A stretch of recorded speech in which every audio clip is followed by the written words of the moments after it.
Hello students, welcome to PNSM Public School online classes. I am your chemistry teacher Prabhakar Singh.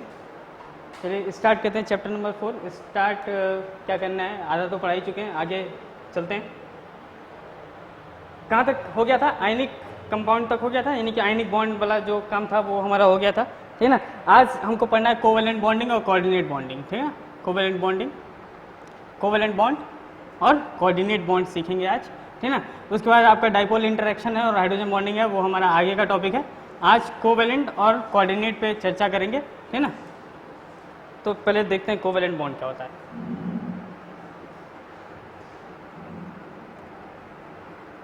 ठीक है, देखिए इसका definition बहुत आसान है, आप पढ़े भी हैं क्लास 10th में, है ना। कोवेलेंट बॉन्ड क्या होता है? The bond form by the mutual sharing of electron, the bond formed by mutual sharing of electron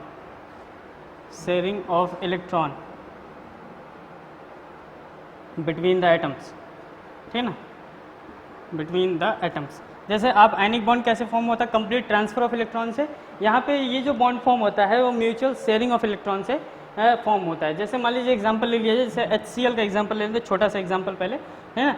HCl का एग्जांपल ले लेते हैं, ठीक है, HCl, ठीक है। अगर HCl की बात करें तो H का अगर आप देखें तो H जो होता है उस पर एक इलेक्ट्रॉन होता है, और Cl का देखें तो Cl पे थोड़ा सा बड़ा बड़ा बनाएं आपको दिखे।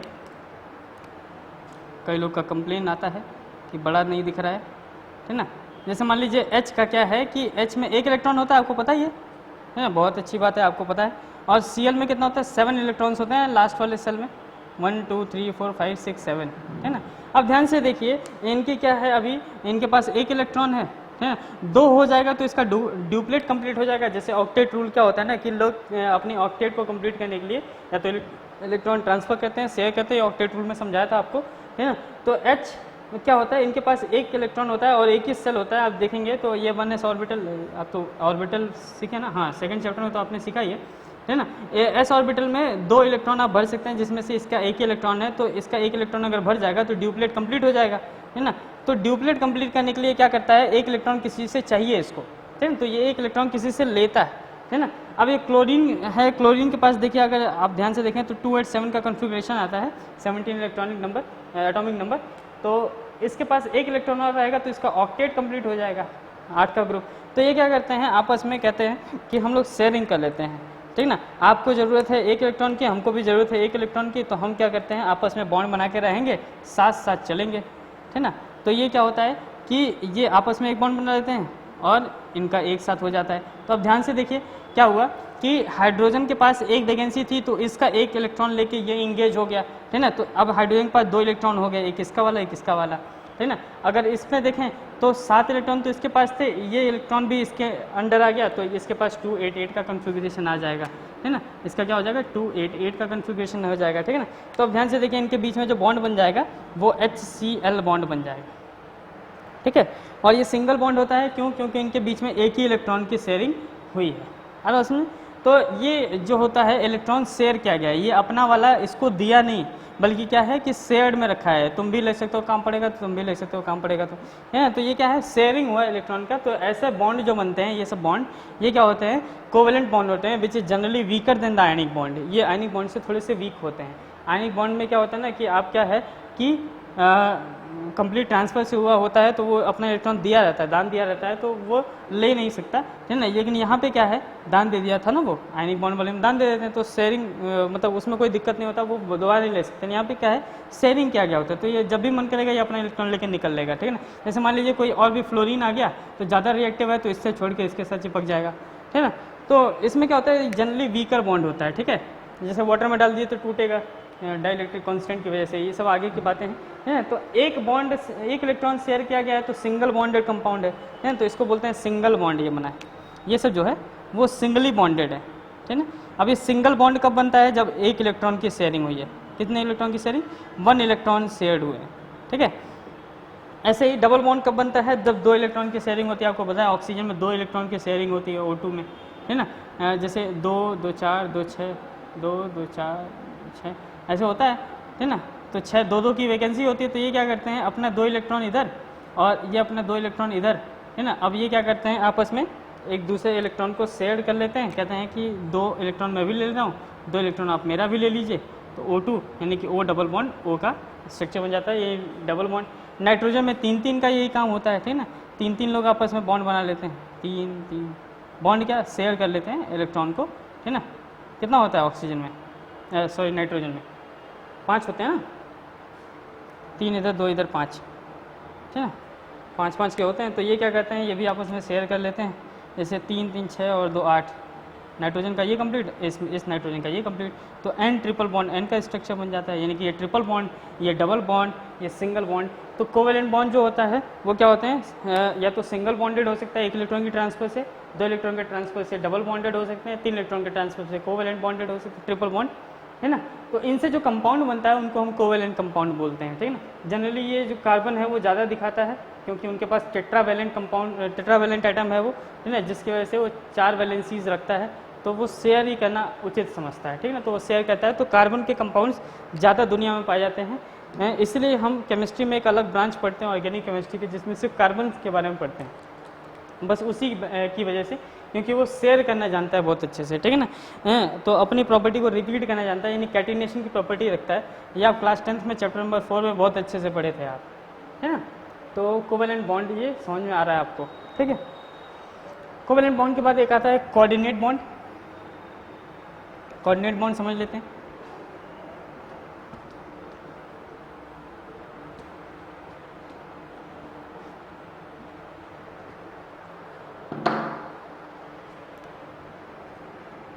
कोऑर्डिनेट बॉन्ड, ठीक ना, ये क्या होता है ना कि इनमें क्या होता है, इलेक्ट्रॉन जो होता है जनरली क्या करते हैं, डोनेट कर देते हैं, ठीक ना। This bond is form by, this bond is form by donating an electron, donating electron, electron अगर डोनेट कर देते हैं तब जैसा बॉन्ड फॉर्म होता है वैसे को हम क्या बोलते हैं, क्या बोलते हैं, कोऑर्डिनेट बॉन्ड। जैसे एग्जांपल से समझ में आएगा आपको, जैसे मान लीजिए मैं आपको बनाऊं SO3, है ना, SO3 का स्ट्रक्चर, SO3 का स्ट्रक्चर आप अगर आप देखें तो S डबल बॉन्ड O, है ना, S double bond O, coordinate bond O, coordinate bond O, ऐसे कुछ होता है। ये बात समझ में नहीं आ रही होगी आपको, फिर से मैं दिखाता हूँ। सल्फर का जो होता है वो एटॉमिक नंबर आपको पता है, सल्फर का कितना होता है, सल्फर का 286 का होता है, 16, तो लास्ट में 6 इलेक्ट्रॉन होंगे इनके पास, है ना। तो चलिए बनाते हैं, है ना, 2 इलेक्ट्रॉन इधर, है ना, 2 2 4 6 इलेक्ट्रॉन हो गए इनके पास, ठीक है ना। अब ध्यान से देखिए, अब क्या होगा कि ऑक्सीजन के पास 2 की वैकेंसी होती है, तो ऑक्सीजन 2 लोग, ऑक्सीजन के पास 2 की वैकेंसी, तो ऑक्सीजन इधर, एक ऑक्सीजन इधर, एक ऑक्सीजन इधर लगा देते हैं, ठीक है ना। तो ऑक्सीजन के पास कितनी होती है, ऑक्सीजन के पास कितनी होती है आपको पता होगा, ऑक्सीजन के पास 6 इलेक्ट्रॉन होते हैं, इनको 2 की ज़रूरत होती है, 2 2 4 2 6, 2 2 4 2 इधर बनाते हैं, 2 2 4 वो 2 6, है ना। अब ये क्या होगा कि ध्यान से देखिए, ऑक्सीजन को 2 इलेक्ट्रॉन चाहिए, सल्फर को भी 2 इलेक्ट्रॉन चाहिए, तो अगर इनसे ये बॉन्ड बना ले, है ना, क्या कर ले, ये इनसे बॉन्ड, क्या इनसे इनका इलेक्ट्रॉन ले ले, तो ऑक्सीजन का 8 कंप्लीट। अब ये 2 इलेक्ट्रॉन शेयर किया तो ये भी इससे लेगा ही, तो इसका ये 2 कंप्लीट। अब ध्यान से देखिए क्या हुआ कि सल्फर का 8 कंप्लीट, 1 2 3 4 5 6 7 8, है ना। अब इनके पास क्या है, 1 2 3 4 5 6 7 8, इस ऑक्सीजन का काम कंप्लीट। लेकिन यहाँ पे क्या होते हैं कि 2 ऑक्सीजन आते हैं, इनके पास ये 2 लोन पेयर, मतलब एक लोन पेयर बचा रहता है, सॉरी 2 लोन पेयर बचा रहता है, लोन पेयर मतलब जोड़ा, ठीक ना। तो एक लोन पेयर, एक लोन पेयर, 2 लोन पेयर इनके पास है। और ये क्या करते हैं, ये क्या करते हैं, इलेक्ट्रॉन इसको डोनेट कर देते हैं, लेकिन इससे लेते नहीं है, ठीक ना। तो ये क्या करेगा, इनसे बॉन्ड बना लेगा ऐसा, ठीक ना। अब ध्यान से देखिए, इस सल्फर ने इस ऑक्सीजन का इलेक्ट्रॉन लिया भी है, शेयर भी किया है आपस में, लेकिन ये यहाँ क्या कर रहा है, डोनेट कर दे रहा है, इससे ले कुछ नहीं रहा है ना। ऐसे इसमें देखिए, ये भी ऐसे ही कुछ करेगा, ये डोनेट कर देगा, हाँ, शेयर मतलब शेयर नहीं करेगा। तो यहाँ पे देखिए ये डोनेट कर दिया, इसलिए ये डोनेट कर दिया, यहाँ पे भी डोनेट कर दिया, यहाँ डबल बॉन्ड बनाया, 2 इलेक्ट्रॉन की शेयरिंग। तो SO2 का स्ट्रक्चर कुछ इस तरीके का होता है ना। तो ये क्या होता है, ये जो बॉन्ड बन रहा है वो कोऑर्डिनेट बॉन्ड है, क्योंकि यहाँ पे डोनेशन हो रहा है ना। जनरली क्या होता है कि जो एक्सेप्टर एटम होता है, एक्सेप्टर वो हाईली इलेक्ट्रोनेगेटिव होना चाहिए, है ना, और डोनर एटम जो होना चाहिए वो थोड़ा सा लेस मतलब एक्सेप्टर होना चाहिए, मतलब डोनर टाइप का होना चाहिए, ठीक है ना। तो ये डोनेट कर देता है। और क्या खास बात है, कोऑर्डिनेट बॉन्ड वही बनाते हैं जिनके पास लोन पेयर होता है ना, एक्स्ट्रा लोन पेयर होना चाहिए उनके पास, है ना। अब देख रहे हैं लोन पेयर है तभी इसको डोनेट कर पाया, नहीं होता तो नहीं करता, है ना। तो एक्स्ट्रा लोन पेयर होना चाहिए, ठीक है, या लोन इलेक्ट्रॉन होना चाहिए, ठीक है, समझ आ रहा है। तो ऐसे बॉन्ड कोऑर्डिनेट बॉन्ड क्या कहते हैं, ठीक है। बहुत सारे आप CO2 में भी देखेंगे कार्बोनेट का स्ट्रक्चर, है ना। और भी आप देख सकते हैं Cl2O7 का स्ट्रक्चर, Cl2O7 का स्ट्रक्चर आप खुद बना के देखिएगा। मैं थोड़ा सा स्ट्रक्चर आपको बना देता हूँ, है ना। Cl2O7 का स्ट्रक्चर, Cl2O7 इसका आप कोऑर्डिनेट बॉन्ड ऐसे टाइप का स्ट्रक्चर बना के देखिएगा, है ना। जैसे ऑक्सीजन हो गया, Cl हो गया, Cl2 ना, और ये Cl हो गया, ठीक है ना। अब क्या है कि इनका इस टाइम देखेंगे तो इनका सब कुछ कंप्लीट, दो इसका कंप्लीट, दो इसका कंप्लीट, दो इसका कंप्लीट हो गया, है ना। देखिए ऑक्सीजन को दो चाहिए होता है ना, एक इससे ले लिया, एक इससे ले लिया। अब क्लोरीन को एक चाहिए होता है तो एक इससे ले लिया, एक इससे ले लिया। लेकिन ध्यान से देखिए क्लोरीन के पास 7 इलेक्ट्रॉन होते हैं, तो ये क्या करते हैं, बाकी लोगों को डोनेट कर देते हैं अपने इलेक्ट्रॉन, है ना।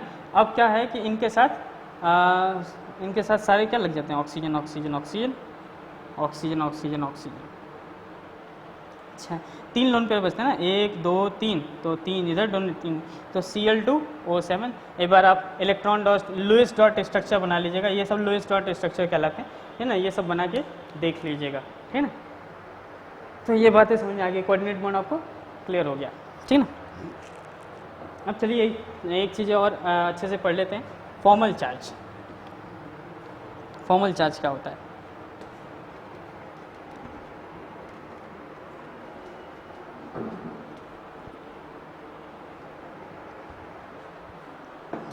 चलिए फॉर्मल चार्ज क्या होता है। फॉर्मल चार्ज, फॉर्मल चार्ज मतलब FC, है ना। फॉर्मल चार्ज इनको देखिए ये कैसे आप पता करेंगे। फॉर्मल चार्ज पढ़ते क्यों, पहले ये देख लीजिए। अगर जिनके पास लोएस्ट फॉर्मल चार्ज की वैल्यू आएगी, सबसे लोएस्ट, है ना, लोएस्ट चार्ज FC की वैल्यू अगर आई, फॉर्मल चार्ज की वैल्यू आई, है ना, तो वो सबसे ज़्यादा स्टेबल माना जाता है। क्यों स्टेबल माना जाता है, क्योंकि इनके पास लो एनर्जी होती है, ठीक है ना। यानी कि low value of formal charge gives the low energy value of an structure, lowest structure. अगर लोएस्ट स्ट्रक्चर आप बना रहे हैं और उसकी फॉर्मल चार्ज की वैल्यू कम आ रही है तो उसकी एनर्जी कम है। अब एनर्जी कम है इसका मतलब समझते हैं आप कि वो स्टेबल है, ठीक है ना। एनर्जी लिबरेट कर दिया, दैट मीन्स वो स्टेबल होता है। तो फॉर्मल चार्जेस लिए कैलकुलेट करते हैं कि मान लीजिए उसका कई सारा स्ट्रक्चर पॉसिबल हो, कई सारे स्ट्रक्चर पॉसिबल होता है, तो हम फॉर्मल चार्ज कैलकुलेट करके ये पता लगा लेते हैं कि कौन सबसे ज़्यादा स्टेबल स्ट्रक्चर है ना। आगे और डिटेल में रेजोनेटिंग स्ट्रक्चर में भी बात करेंगे कि और कैसे पता लगा सकते हैं। फिलहाल तो आपको फॉर्मल चार्ज से कैलकुलेट करना है क्योंकि अभी तक लोएस्ट स्ट्रक्चर से आप काम कर रहे हैं, है ना। तो आप ओजोन मॉलिक्यूल का देखते हैं, ओजोन का, है ना, ओजोन। पहले फॉर्मल चार्ज कैलकुलेट कैसे करते हैं वो देख लेते हैं। Formal charge is equal to होता है वैल्यू ऑफ बैलेंस इलेक्ट्रॉन, मतलब टोटल बैलेंस इलेक्ट्रॉन कितना है फ्री एटम में, ठीक ना। मतलब अगर वो किसी से बॉन्ड नहीं बनाया है, ठीक ना, तो कितना बैलेंस इलेक्ट्रॉन होता है उसके पास, वो minus number of loan electron, कितना लोन इलेक्ट्रॉन उसके पास बचा है माइनस कर देंगे। फिर minus half of shared electron, कितना इलेक्ट्रॉन शेयर किया गया है ये कर देते हैं। तो यहाँ से आप FC की वैल्यू कैलकुलेट कर सकते हैं। यानी कि फॉर्मल चार्ज कैसे कैलकुलेट कर सकते हैं, balance electron minus loan electron minus half of shared electron, ठीक ना। तो आप ऐसे याद कर सकते हैं VLS/2, है ना। फॉर्मल चार्ज कैसे कैलकुलेट करें, बैलेंस इलेक्ट्रॉन फ्री एटम में कितने बैलेंस इलेक्ट्रॉन थे माइनस लोन इलेक्ट्रॉन, जितना उसके पास लोन इलेक्ट्रॉन बचा बॉन्ड बनाने के बाद, और लास्ट में S क्या है, शेयर्ड इलेक्ट्रॉन, जितना वो शेयर किया गया है इलेक्ट्रॉन, ठीक ना। अब O3 का स्ट्रक्चर अगर आप देखें तो O3 का स्ट्रक्चर कैसा होता है, जनरली O3 का स्ट्रक्चर कुछ इस तरीके का होता है ना, O3 ओजोन, ठीक है। अब ध्यान से देखिए इसमें क्या है कि अगर आप थोड़ा सा ध्यान दें तो 2 2 4 2 6 इलेक्ट्रॉन इंगेज हो चुके हैं, तो इसके पास एक लोन पेयर बचा होगा, ठीक है ना। इनके पास एक ही इलेक्ट्रॉन शेयर किया गया होगा, तो 2 2 4 2 6 3 लोन पेयर बचे होंगे, 6 इलेक्ट्रॉन।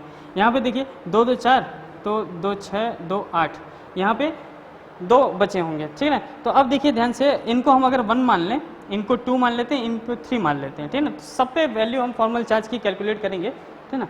तो फॉर्मल चार्ज अगर पहले पे निकाला जाए, ठीक है ना, formal charge at first carbon, ठीक है ना, फर्स्ट ऑक्सीजन पे निकाला जाए। तो देखिए कैसे निकालेंगे। पहला वाला ऑक्सीजन अगर ध्यान से देखें तो इसके पास वैलेंस इलेक्ट्रॉन कितना होता है, ऑक्सीजन अगर फ्री एटम है मतलब किसी से कंबाइन नहीं है तो इनके पास वैलेंस इलेक्ट्रॉन 6 होता है। वैलेंस इलेक्ट्रॉन कितना होता है 6। कैसे, ऑक्सीजन का कितना होता है भैया आपको पता होगा, 6 का 8 होता है, तो 2 6 का कॉन्फ़िगरेशन आएगा। तो लास्ट वाला जो इलेक्ट्रॉन होता है लास्ट सेल में वही तो उसका वैलेंस इलेक्ट्रॉन होता है। तो इसमें लास्ट वाला कितना है, वैलेंस इलेक्ट्रॉन 6 माइनस, अब देखिए लोन इलेक्ट्रॉन कितना है, इतना लोन पेयर बचा हुआ है इसके पास 2, मतलब एक लोन पेयर बचा है तो लोन इलेक्ट्रॉन कितना होगा 2, पेयर मतलब जोड़ा होता है तो इसके पास 2 लोन इलेक्ट्रॉन हो गए।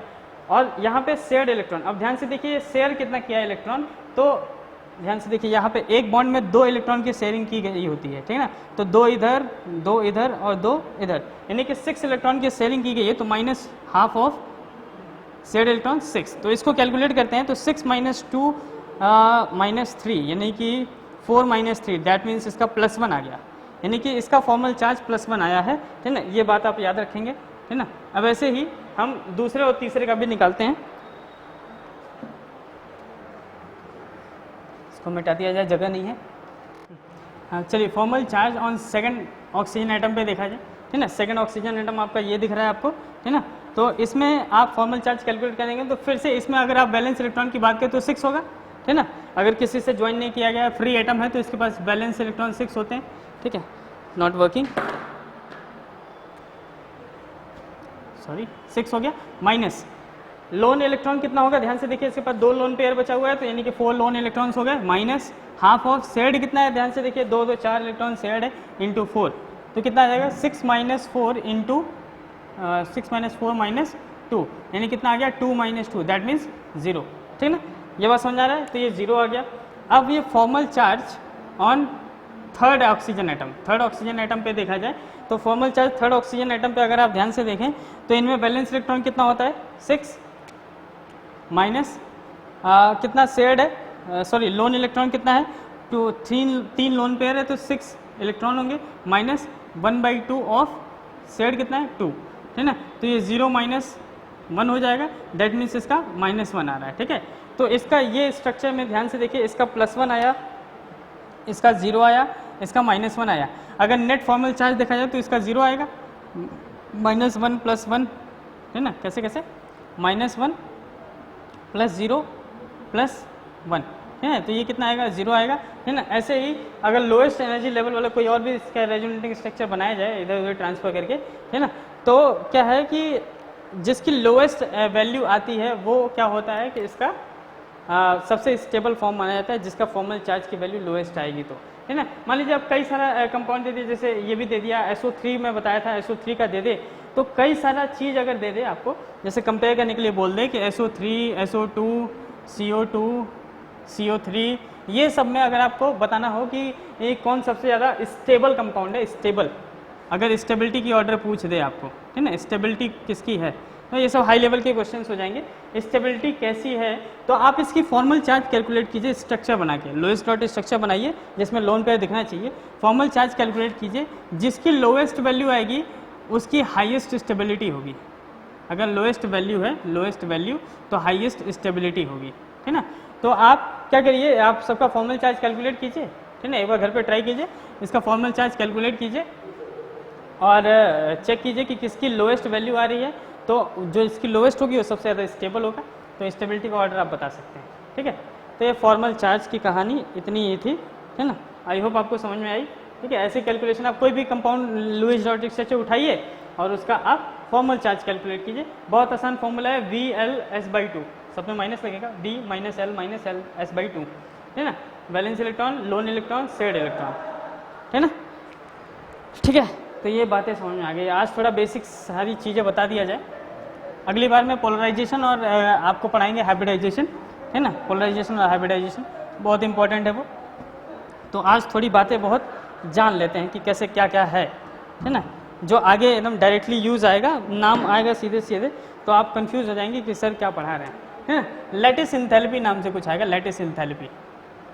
अच्छा, लैटिस एंथैल्पी मतलब क्या होगा, जैसे मान लीजिए कोई भी आपका आयनिक कंपाउंड है, ionic compound generally solid structure होता है, आयनिक कंपाउंड, है ना, मैं बताया था कि क्रिस्टलाइन स्ट्रक्चर होता है, they are crystalline in nature, ठीक है ना। अब एक क्रिस्टलाइन जो होते हैं वो जनरली क्या होते हैं, लैटिस टाइप के होते हैं, ठीक है ना। लैटिस मतलब उनका थोड़ा क्यूब टाइप का स्ट्रक्चर होता है, ठीक है ना। लैटिस आप क्लास 12 में पहला चैप्टर पढ़ेंगे, मैं बताया भी था आपको, ठीक है ना।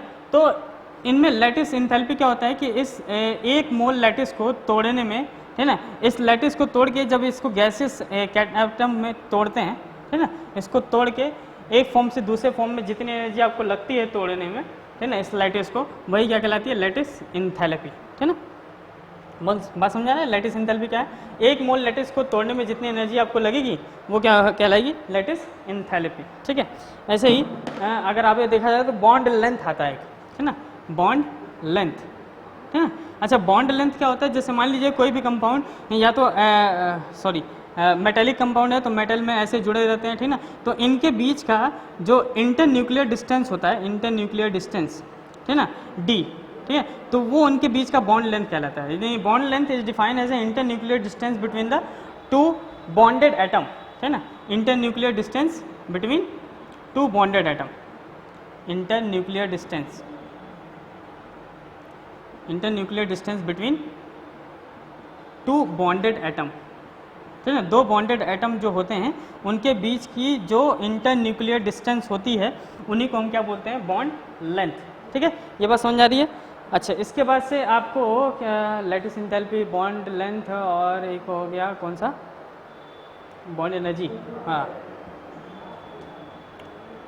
ठीक है। सब बॉन्ड के बारे में जान लेते हैं। बॉन्ड एनर्जी क्या होता है, चलिए हमको याद आए तो पहले लिख लेते हैं। बॉन्ड एनर्जी के बारे में जानना है आपको, बॉन्ड ऑर्डर के बारे में जानना है आपको, बॉन्ड ऑर्डर, है ना, bond energy, bond order, bond length, bond order, bond energy, bond energy, bond order, bond angle, bond angle भी जानना है,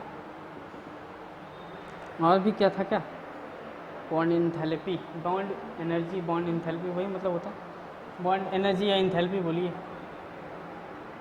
बॉन्ड इंथैल्पी, ठीक है। ये सब के बारे में और डिटेल में पढ़ना है, फिर आपका ये आज का लेक्चर खत्म हो जाएगा यहीं पे। चलिए मैं बॉन्ड इंथैल्पी की पहली बात बताता हूँ। बॉन्ड इंथैल्पी मतलब होता है कि जो बॉन्ड बना है इनके बीच में, जो इंटर न्यूक्लियर डिस्टेंस इनकी जो बॉन्ड बनी है, ठीक ना, अगर मान लीजिए आयनिक है तो बहुत स्ट्रांग होगी, ठीक ना, और अगर मान लीजिए कोवेलेंट है या थोड़ा सा वीक फोर्स है तो इनके बीच में बॉन्ड ये थोड़ा सा कमजोर होगा, जो आसानी से टूट जाएगा। यानी बॉन्ड एनर्जी या बॉन्ड इंथैल्पी वो एनर्जी सप्लाई होता है जितने एनर्जी में इसका बॉन्ड टूट जाए, ठीक है ना। यानी कितना कम से कम एनर्जी या कितना एनर्जी सप्लाई कर दें, यानी energy supply to break the bond, है ना, कितनी एनर्जी सप्लाई करेंगे ताकि बॉन्ड को ब्रेक कर दें, है ना, तो वो क्या कहलाता है, बॉन्ड एनर्जी या बॉन्ड इंथैल्पी। जैसे मान लीजिए हाइड्रोजन का जो होता है बॉन्ड इंथैल्पी 438.5 किलो जूल पर मोल होता है ना, 438.5, यानी कि इतने किलो जूल की एनर्जी आप देंगे तो हाइड्रोजन के बॉन्ड को आप तोड़ सकते हैं, है ना। तो ये सब कुछ कहानियाँ होती हैं बॉन्ड एनर्जी की। बॉन्ड ऑर्डर की बात करें तो बॉन्ड ऑर्डर मतलब आपको समझ में आना चाहिए, बॉन्ड ऑर्डर मतलब किस ऑर्डर का है। जैसे मान लीजिए हाइड्रोजन का जो ऑर्डर होता है वो 1 का ऑर्डर होता है, मतलब एक बॉन्डेड है, लेकिन ऑक्सीजन का देखा जाए तो 2 ऑर्डर बॉन्डेड है ऑर्डर। नाइट्रोजन का देखें तो ये है। कोई पूछे कि H2 का बॉन्ड ऑर्डर बताइए तो आप 2 लिख के आएंगे, ऑक्सीजन का H2 का 1 लिख के आएंगे, ऑक्सीजन का 2 लिख के आएंगे, नाइट्रोजन का आप 3 लिख के आएंगे, ठीक है ना। तो ऐसे बॉन्ड ऑर्डर आप बता सकते हैं, ठीक है ना। बॉन्ड एंगल क्या होता है, it is an angle between the bond length, ठीक ना। जैसे मान लीजिए कोई ए है, ये कंपाउंड बी से जुड़ा हुआ है कुछ, तो इनके बॉन्ड लेंथ के बीच में, ठीक ना, जो एंगल क्रिएट होता है, ठीक है, तो इसी को आप बोलते हैं बॉन्ड एंगल। ये थीटा जो है वो बॉन्ड एंगल रिप्रेजेंट करेगा, ठीक है।